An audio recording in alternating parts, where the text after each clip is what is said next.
Text को पढ़ो। इस टेक्स्ट का मतलब ये था कि कोई भी रुकी हुई चीज तब तक मोशन में नहीं आ सकती जब तक उसके ऊपर कोई फोर्स अप्लाई ना हो, और कोई भी चलती हुई चीज तब तक नहीं रुक सकती जब तक उसके ऊपर कोई दूसरी फोर्स ना लगे। हे प्रभु, अनर्थ हो गया मेरे से। न्यूटन चाचा का लो मैंने मिटा डाला।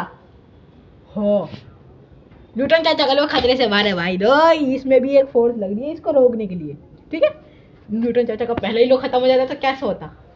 हाँ, लेकिन खत्म नहीं हुआ है क्योंकि इसके लिए एक फोर्स काम कर रही है जिसको बोलते हैं फ्रिक्शन फोर्स।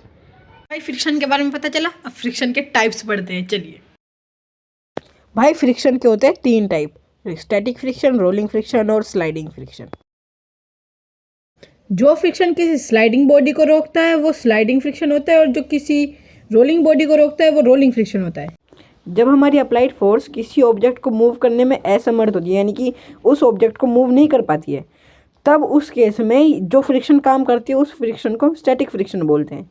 जैसे कि मैं किसी दीवार को धक्का दूं तो वो तो हिल नहीं रही अपनी जगह से, मेरी अप्लाइड फोर्स कम पड़ रही है, तो उस केस में जो फ्रिक्शन काम कर रही है वो है स्टैटिक फ्रिक्शन।